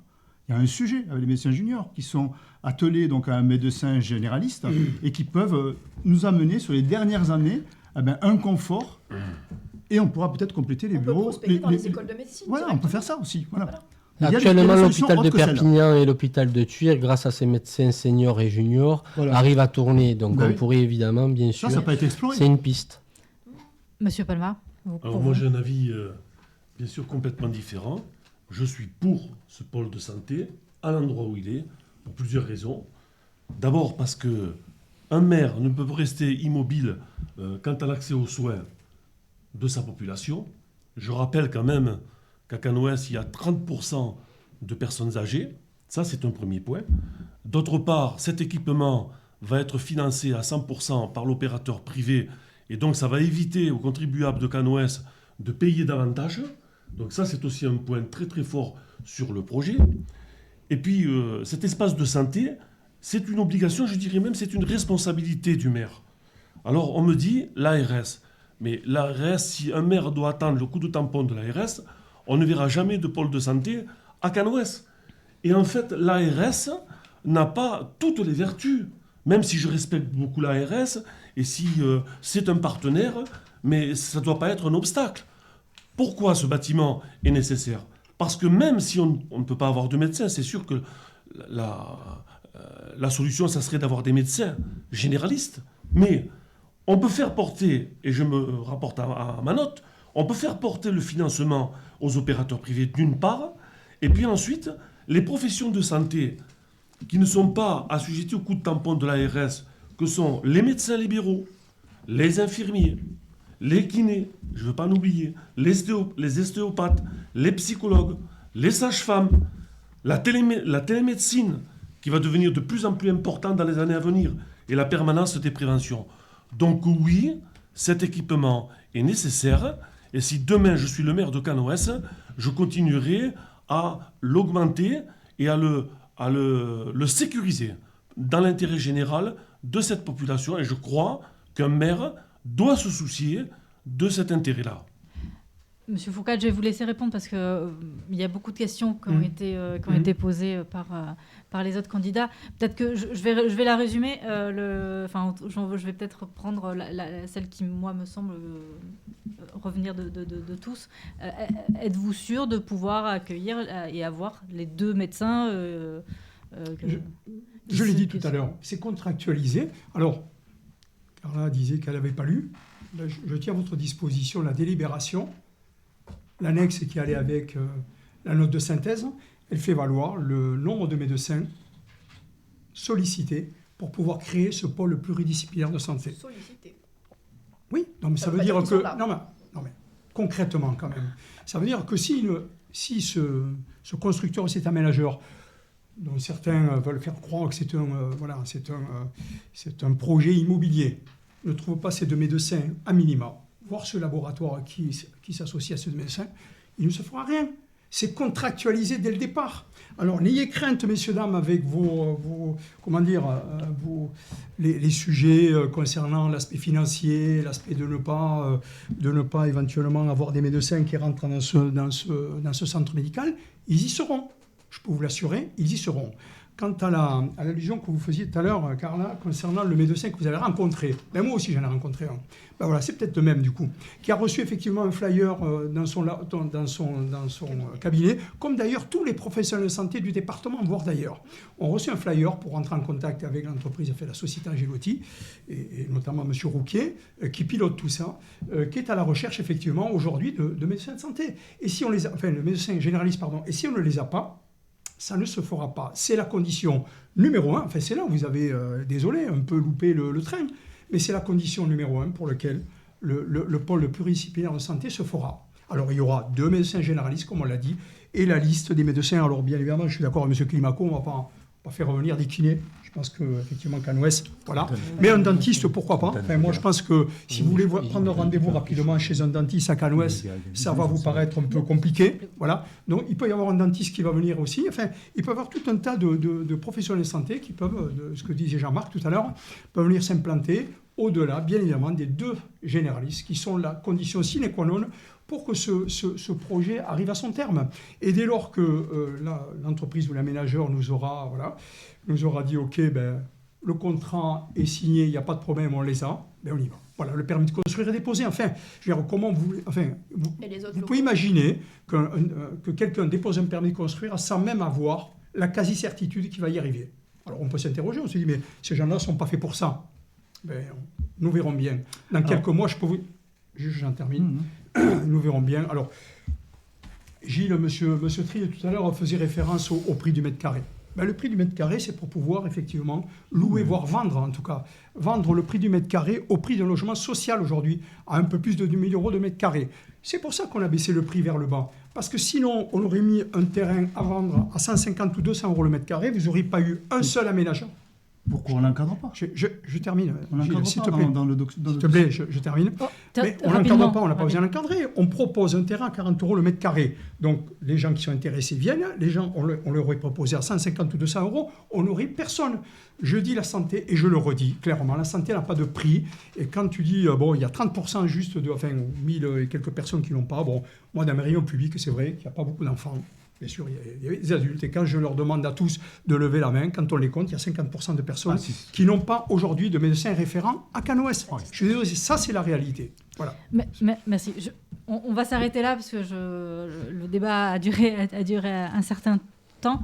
Je voulais vous remercier tous les 5 pour votre présence et puis pour avoir répondu et pour avoir débattu et répondu aux interrogations des habitants de Canoës. J'espère que grâce à ce débat, ils arriveront à se faire une idée pour les prochaines élections. Je rappelle juste que le premier tour aura lieu le 15 mars et le second tour le 22 mars.